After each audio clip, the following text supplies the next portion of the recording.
अस्सलाम वालेकुम students, class 10 के हाल चाल हैं? आप सब ठीक है? ठीक है बेटा, आज जो है एक्सरसाइज 3.2 उसके स्टार्ट की जो है कुछ मैंने आपको बातें जो है कुछ कल समझाई थी और आज जो है वो मज़ीद आपको समझा देता हूँ कि उसमें हमने कैसे जो है वो वेरिएशंस के जो है वो केसेस को डिस्कस किया था। वेरिएशन के केसेस जो है हमारे पास एक डायरेक्ट है, एक इन्वर्स है। अब डायरेक्ट में और इन्वर्स में फ़र्क यह है कि डायरेक्ट में अगर आप उसका रिलेशन लिखते हैं तो आप प्रोपोर्शनैलिटी का साइन निकालते हैं। लगाने के बाद उसके बाद ये होता है कि आप उसमें रिलेशन जो है एक दूसरे के बिल्कुल आमने सामने लिखते हैं। मतलब जब आप लिखते हैं x और y का रिलेशन अगर आप निकालें तो आप ऐसे लिखते हैं कि x और y का जो रिलेशन है वो डायरेक्ट है, वो ऐसे है। और इसी का अगर मैं x का y के साथ रिलेशन निकालूँ इन्वर्स वाला तो हम ऐसे जो है वो लिखते हैं। ये लिख लिया था, ये समझा भी लिया था मैंने आपको। उसके बाद जो है बाकी जो केसेस हैं वो आपके लिए इंतहाई ईजी हैं। उसमें अगर वैल्यूज़ एक से ज़्यादा इंक्रीज़ हो रहे हैं, मतलब अगर x डायरेक्टली प्रोपोर्शनल है y z स्केयर, इस तरह से ना वैल्यूज़ इंक्रीज़ कर सकता है। इन्वर्सली केस के भी जो है वो इंक्रीज़ या डिक्रीज़ कर सकता है। तो वो एक्सरसाइज 3.5 होगी, उसमें हम डिस्कस करेंगे डिटेल में। अभी जो है वो 3.2 आगे जो है वो कंटिन्यू करते हैं। तो बेटा आज जो है हमारा टॉपिक है एक्सरसाइज का क्वेश्चन नंबर कितने हमने क्वेश्चन कर लिए थे, किसी को याद है? हमने जो है लास्ट टाइम क्वेश्चन जो है वो मेरे ख्याल से 3 या 4 कर लिए थे। हाँ जी, 3 या 4 हैं जी, 3 ही हैं, 2 हो गए थे। तीसरा क्वेश्चन अब करना है। तीसरा क्वेश्चन है हमारे पास क्लास 10th और मैथमेटिक्स जो है वो हम स्टार्ट कर रहे हैं। एक्सरसाइज आपके पास बेटा है 3.2। तो बेटा क्वेश्चन नंबर 3 अब स्टार्ट करते हैं। क्वेश्चन 3 है आर एक रिलेशन दिया हुआ है आर का टी के साथ। R is related to T square and ये डायरेक्टली प्रोपोर्शनल है। आर की वैल्यू भी गिवन है और टी की वैल्यू भी जो है वो हमारे पास गिवन है, वो कितनी है 8।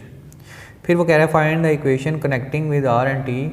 हमने पहले नंबर पे फाइंड करनी है equation of R and T.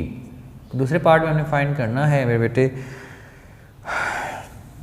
Find R and T हमें गिवन है 64। जो थर्ड पार्ट है उसमें हमें पता है कि टी फाइंड करना है और आर हमें 20 गिवन है, ये हमने फाइंड करना है। क्वेश्चन बड़ा इजी है, कोई मुश्किल चीज़ नहीं है इसमें। आपने जो है वो सिंप्लीफिकेशन करनी है इसमें और इक्वेशन को सॉल्व करके हमने जो है वैल्यूज़ फाइंड आउट कर लेनी है। मैं एक बार अगेन जो है वैल्यूज़ देख लेता हूँ। आर आपके पास फर्स्ट केस में आर फाइंड करना है, टी दिया हुआ है और ये टी स्क्वायर नहीं है, ये स्क्वायर नहीं है, इसमें सिंपल है। सॉल्यूशन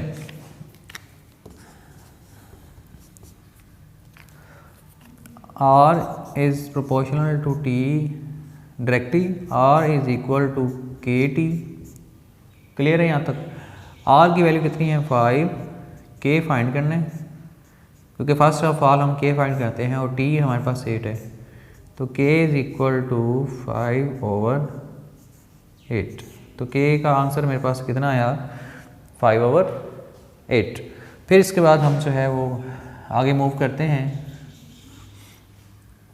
हम जो है वो अब क्योंकि इक्वेशन फर्स्ट ऑफ ऑल जो है हमने फाइंड करनी है कि इक्वेशन क्या है, तो R is equal to K T, क्योंकि हमने इक्वेशन में के तो नहीं ना, R और T का रिलेशन जो है हमने इसके दरमियान जो इक्वेशन बनती है वो निकालनी है।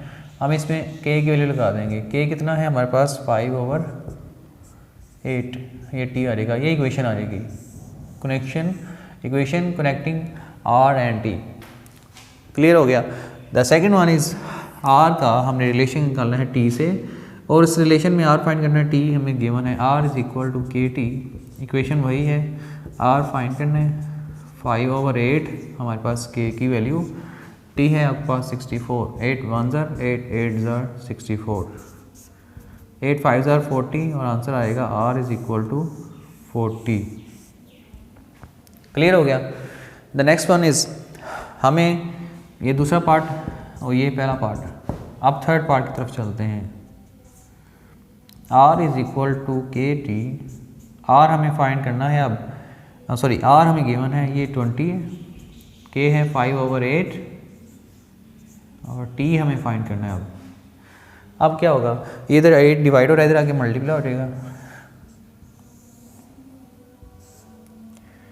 20 मल्टीप्लाई 8 और 5 से जो है ये डिवाइड हो जाएगा, इज़ इक्वल टू टी।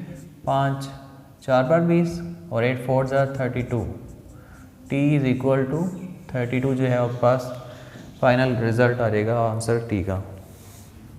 आज कोशिश करते हैं हमारे पास जो है ये एक्सरसाइज हम कंप्लीट कर दें। ओके, नेक्स्ट वन इस क्वेश्चन है हमारा क्वेश्चन 4 में यही क्वेश्चन था, यही रिलेशन दोबारा से दिया हुआ है क्वेश्चन 4 में, लेकिन फ़र्क इतना सा उसने रखा है कि डायरेक्टली प्रोपोर्शनल है और टी स्क्वायर के डायरेक्टली है। हमें आर दिया हुआ है 8, टी दिया हुआ है 3।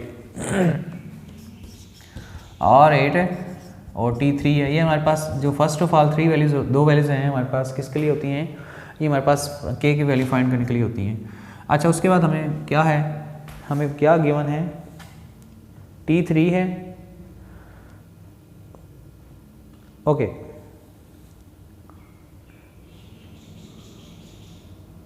आर फाइंड करना है, T6 है। ये छोटा सा क्वेश्चन है। Solution, R is equal to K T square. ये रिलेशन से मैंने आपके पास जो है वो कांस्टेंट के को है जो निकाला है। फिर R is equal to K T square, R की वैल्यू 8 है, के फाइंड करना है, T कितना है 3 का स्क्वायर और k इज इक्वल टू 8/3। 3 का स्क्वायर 9, इधर आके क्या हो जाएगा, डिवाइड हो जाएगा। के का आंसर आ चुका है। अब हम फाइंड करेंगे R की वैल्यू को। R is equal to K T square. R find करना है हमने, k है हमारे पास 8/9, t कितना है 6 का स्क्वायर, तो R is equal to 8/6 9 sorry और 6 का स्क्वायर 36, 9 1 ज़ार 9 4 ज़ार और R का जो है वो आंसर है 32, जो कि पहले हम t का निकाल चुके हैं। ये भी क्लियर हो गया। क्वेश्चन नंबर 5 की तरफ चलते हैं। v का रिलेशन निकालना है r से। v है डायरेक्टली r की पावर 3 क्यूब से, v r क्यूब है, v 5 है, r 3 है, v 5 है, r 3 है और फिर हमें कहता है कि r फाइंड करें और v हमें गिवन है वो कितना है 625 जो है वो हमने v की वैल्यू गिवन है।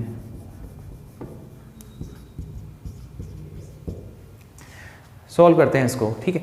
सॉल्यूशन ये है,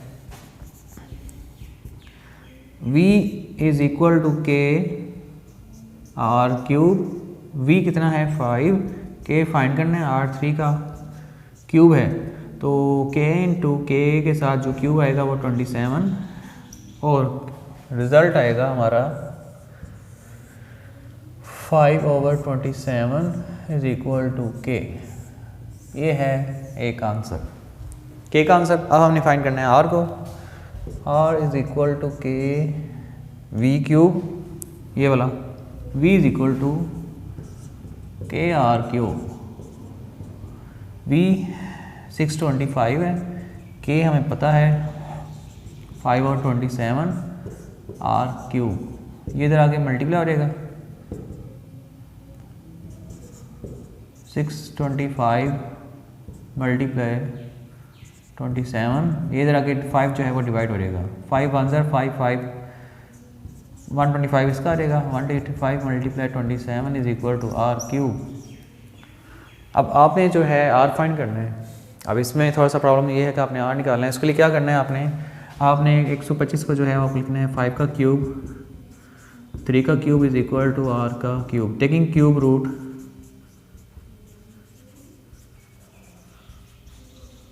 ऑन बोथ साइड। 5 का क्यूब मल्टीप्लाई 3 का क्यूब, ये ऊपर रूट आ जाएगा, आर के ऊपर भी जो है ये रूट आ जाएगा, ये इससे कट देंगे। 5 multiply 3 is equal to R, 15 is equal to R. ये मेरे बेटे जो है वो रिज़ल्ट आ जाएगा। बेटा यहाँ तक देख लें, एक बार इसको गौर से देखें, कहीं से अगर कोई प्रॉब्लम नज़र आ रहा है, कोई मसला है, कोई क्वेश्चन समझ नहीं आया तो आप मुझे बता दें। ठीक है, रेज़ कर दें इसको। ठीक है, इसको रेज़ करते हैं। अब नेक्स्ट क्वेश्चन है हमारा,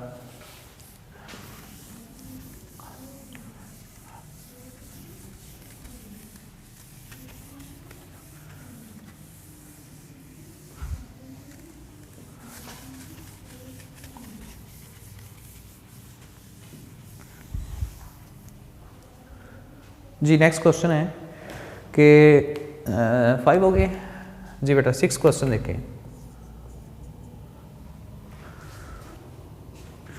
क्वेश्चन 6 है, ओमेगा एक है वैल्यू, ओमेगा वेरी करता है, वो अब वर्डिंग में बता रहा है। अब वर्डिंग उसकी समझनी है। Omega varies directly as U cube. Omega vary करता है डायरेक्टली के लिए हम आमने सामने लिखते हैं, मैंने बताया हुआ है यू क्यूब, और ओमेगा दिया हुआ है 81, यू दिया हुआ है 3, फिर हमने ओमेगा या डब्ल्यू जो है वो भी है वो फाइंड करना है, यू दिया हुआ है 5। ओमेगा 81 है, यू 3 है, फिर ओमेगा फाइंड करना है और यू 5 है। सॉल्यूशन देखें इसका बेटा।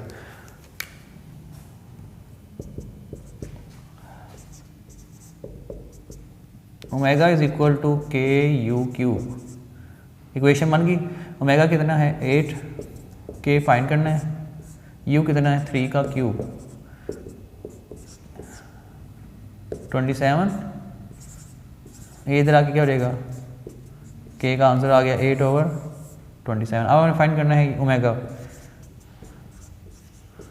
ओमेगा दे रहेगा के 8/27, यू कितना है 5 का cube, omega is equal to 8/27 125। कोई कैंसिलेशन देख लें अगर हो सकती है। मैं इसकी अगेन जो है वो वैल्यूज़ एक बार चेक कर लेता हूँ। ओमेगा का रिलेशन है यू क्यूब के साथ, ओमेगा 81 है, ये मिस्टेक हुई है, ओमेगा 81 है, मैं 8 लगाया, यस दिस इज। अब इसकी कैंसिलेशन हो जाती है, ये 81 है। अब इसके आपस में कैंसिलेशन इस तरह से है कि 27 के टेबल पे जो है वो 3 टाइम्स जो है आपके पास, यहाँ से के आप 3 अगर लगा लें तो को भी फिर भी जो है वो इशू नहीं है। Omega is equal to 3 into 125 को अगर आप 3 से मल्टीप्लाई करें तो 375 होगा, 3 5 15, 375 जी। Omega is equal to 375। Clear है? ओके नेक्स्ट वन, क्वेश्चन थोड़ा सा स्पीडली करने हैं। 7 क्वेश्चन है, Y varies inversely as X. Y vary कर रहा है इन्वर्सली एक्स के तौर पे, ठीक है ओके। वाई 7 है, एक्स 2 है, और फिर हमें पता है वाई फाइंड करना है और एक्स 126 है।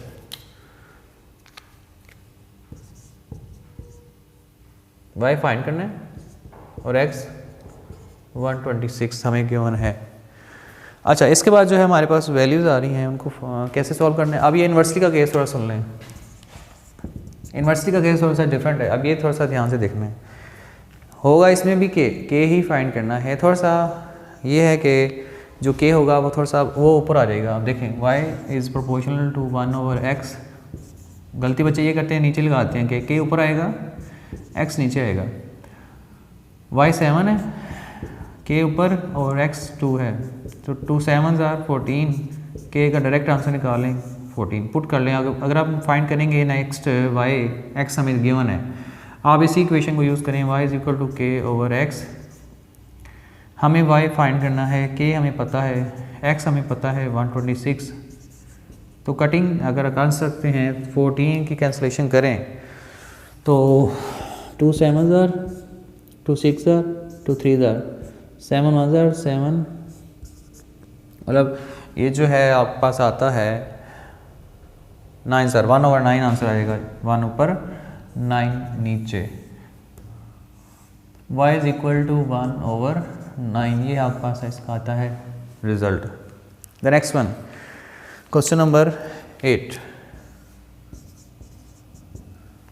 क्वेश्चन 8 है y, अब उसने जो है वो वर्डिंग की फॉर्म ख़त्म कर दिया। उसने इस तरह रिलेशन एक दे दिया कि y है इन्वर्सली x के, y 4 है x 3 है। ठीक है, हमें अब क्या करना है, y फाइंड करना है, सॉरी x फाइंड करना है। y 24 दे रहा है। क्वेश्चन को मुश्किल नहीं आ रहे, जो है सारे क्वेश्चन एक जैसे हैं।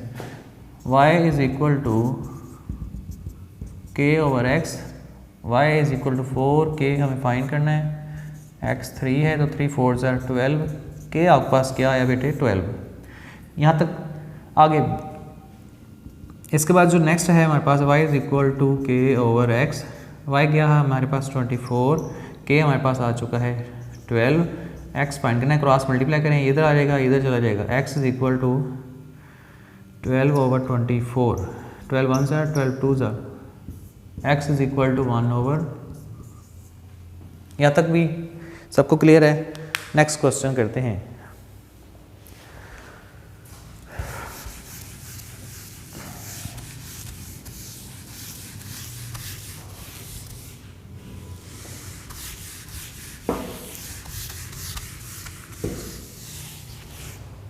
जी बेटा, नेक्स्ट क्वेश्चन जो है उससे अगर आपने करना है तो उसके लिए आपके जहन में बाकी कॉन्सेप्ट जो है वो क्लियर होने चाहिए। बाकी कॉन्सेप्ट्स अगर आपके क्लियर हैं तो आप जो है वो आसानी से उस क्वेश्चन को कर सकते हैं।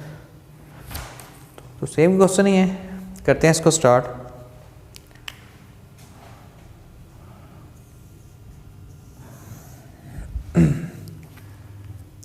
क्वेश्चन नंबर 9, ओमेगा का जी के साथ रिलेशन है। क्वेश्चन 9 है, ओमेगा रिलेशन है जी के साथ इन्वर्सली। हमें पता है उसके बाद वैल्यू कि ओमेगा है 5, जी है 7। ओमेगा है 5 और जी की वैल्यू क्या है 7। और फिर उसके बाद वो जो कहता है हमने ओमेगा फाइंड करना है और जी है 175 ओवर 4। देखें अब वैल्यू है वो भी अब फ्रैक्शन में आपसे जो है वो दे दी है, उसको देखें। Omega is equal to K over ji. Omega 5 है, के फाइंड करना है, जी 7। करें इसको हल तो क्या आएगा, 5 7 35, के इज इक्वल टू 35। अब हमने क्योंकि ओमेगा फाइंड करना है फार्मूला वही होगा, omega is equal to K over जी। फिर इसके बाद ओमेगा इज इक्वल टू के है 35, जी है 175 ओवर 4। अगर ये इस तरह आपने लिखना है तब भी ठीक है, डायरेक्ट करना है तो वो मुश्किल हो जाएगा। तो आप इसको सॉल्व भी जो है वो आसानी से इस तरह कर सकते हैं कि omega is equal to 35 divided by 175 over 4।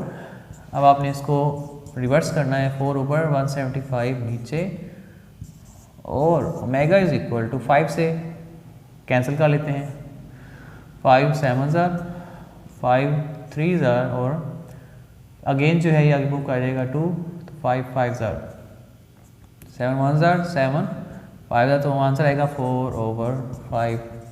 Omega का आंसर भी जो है वो फ्रैक्शन में आ जाएगा। बेटा ये भी क्लियर है। आगे क्वेश्चन एक और करते हैं और एक्सरसाइज जो है मेरा है दिल है कि आज जो है जो कंप्लीट करते हैं। एक्सरसाइज आज एंड कर देते हैं। Okay, next one, question number 10 है। ए का रिलेशन है आर के साथ। ए है आर के साथ इन्वर्सली, वो भी स्केयर के साथ, ठीक है। फिर हमें पता है कि A2 है, R3 है। A हमें गिवन है, R भी गिवन है। फिर हमें A फाइंड करना है, R हमें कितना गिवन है, हाँ R फाइंड करना है, A हमें 72 गिवन है। सॉल्यूशन करें इसको start. A is equal to K over R square, A क्या है 2 is equal to K over 3 का स्केयर, के ओवर 9, 2 9 are 18, के इज इक्वल टू 18। यहाँ तक सबको क्लियर होगा। मैं आगे जो है इसको रिमूव करता हूँ।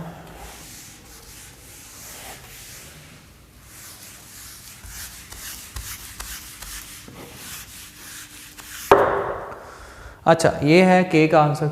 अब इक्वेशन जो है हमने एक is equal to K over are square, यही है जी। अब हमने क्योंकि आर फाइंड करना है, अब ए हमें 72 है, के हमारे पास आया है 18, आर इधर चला जाएगा, 72 इधर आ जाएगा, R square is equal to 18 over 72, 2 9 are 2, 4 are और 2 3 are and 2 6 are 9 over 36। Again cutting करें इसकी, 9 1 are 9, 4 are, R square is equal to 1 over 4। अब क्योंकि हमने आर फाइंड करना है, taking square root on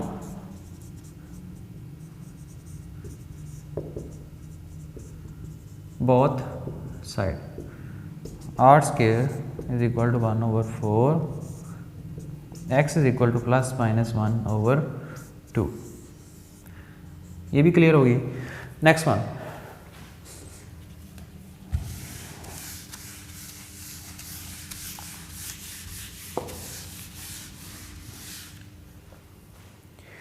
okay, ए का रिलेशन है क्वेश्चन नंबर 11,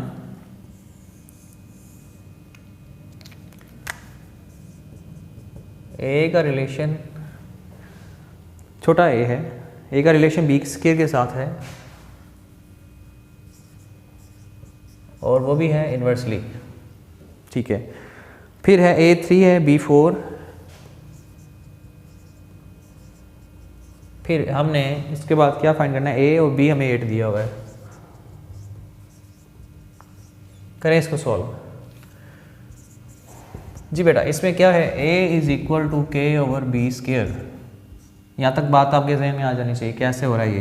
प्रोपोर्शनलिटी हटाई तो के ऊपर आ जाएगा, बी स्क्वायर नीचे मूव कर जाएगा। तो ए क्या है 3, के फाइंड करना है 4 का square, 3 is equal to K over 16, के is equal to 3 multiply 16, 16 3 are 48, के इज इक्वल टू 48। अब हमने फाइंड करना है ए को, A is equal to K over B, A is equal to, ये स्क्वायर है, हाँ जी, के क्या है 48, बी क्या है 8,